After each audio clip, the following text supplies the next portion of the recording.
In 2016, one person died every 50 minutes from drunk driving related accidents in the United States. That according to the National Department of Transportation. Here in Florida, that translates to 841 drunk driving related deaths in 2016. For more than 30 years, the national nonprofit Mothers Against Drunk Driving, or MADD, has raised funds and awareness trying to stop these often preventable tragedies. MADD expects thousands in our community to join them in that fight at their annual fundraiser, Walk Like MADD, celebrating 10 years. And here to share more is Heather Geronemus, Vice Chair of MADD's National Board of Directors and Chairperson for Walk Like MADD and the MADD Fort Lauderdale 5K. Thank you so much for joining us. We appreciate that. Thank you for having me.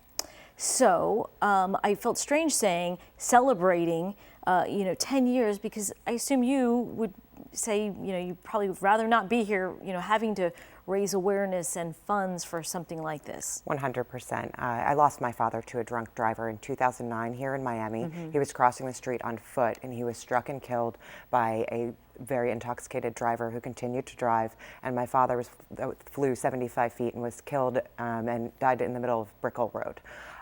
So at that time, Mothers Against Drunk Driving reached out to me, and they supported me through a time that you can't even really explain, all of the things that are going wrong in your life when you lose anyone to a preventable crime. Sure. And MADD was a total stranger, an organization that I'd had association with through high school programming and things, but I didn't ever think that I would become a MADD volunteer or need their services. And Mothers Against Drunk Driving serves a victim every 8 minutes, 100% free of charge, like me. And when I got through the criminal trial, I felt passionate about helping MADD, not just to raise funds, but also to help move us towards a day where nobody needs that call from a stranger ever again. So it is a bit of a celebration because we're celebrating bringing the community together before tragedy occurs. So a lot of people who want to help would like to probably know, hey, where's the money going to go? How is it going to serve this effort? So you were saying that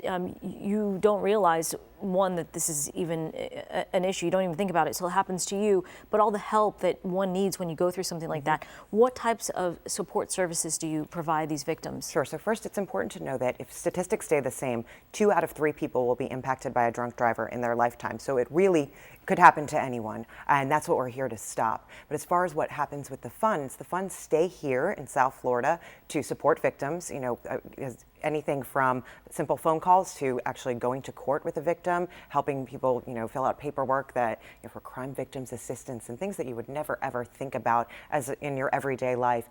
But the most important thing that I think that we do is the prevention programming that we do in schools. We go into schools and any community organization that wants us to come, and we talk to kids about the dangers of underage drinking. We talk to kids about the dangers of drinking and driving. We get to them before a tragedy occurs. And we also have a program called Power of Parents, where we teach parents how to talk to their underage children about the dangers of drinking underage and about the dangers of drinking and driving. So it's the prevention programming where I think that we can make the biggest impact, and all the dollars that are raised on Sunday, April 29th, will stay here in our community to save lives. Since you mentioned Sunday, tell us about why this year will be special compared to other years in the past. Sure. So Walk Like MADD and MADD Fort Lauderdale is the largest Walk Like MADD event in the country. This event happens in over 90 cities, and we here in South Florida, we've really created not just a walk and not just a run. It's really a morning that brings the community together in celebration of life. It's not a sad event. We certainly have a place where victims can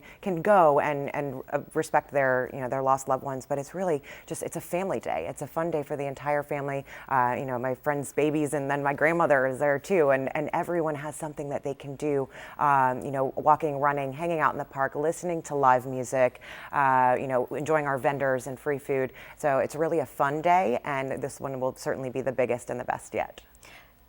It looks like fun and sounds like fun. One thing you were saying is we are going in the right direction as far as deaths. Can you tell me about that, but how unfortunately, this issue has been negatively impacted by our opioid crisis? Absolutely. So the year that my father was killed in 2009, he was one of over 11,000 people that died in our country at the hands of drunk drivers.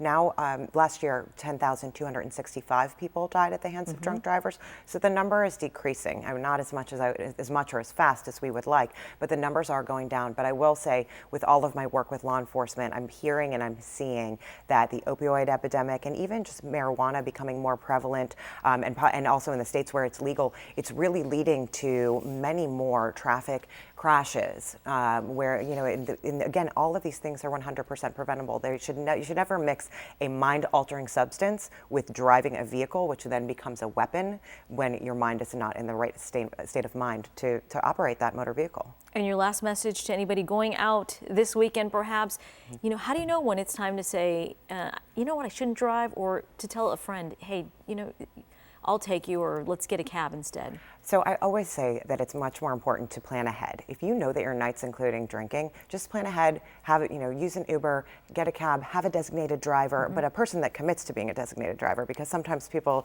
decide to do other things once they get out there. But it's always, the best message is always to plan ahead when your plans include drinking. All right, thanks so very much, and we look forward to seeing that big event this weekend. And for more on Walk Like MADD and the MADD-5K, visit walklikeMADD.org/Fort Lauderdale. As always, we'll have all of this info on our Facebook page at Your South FL.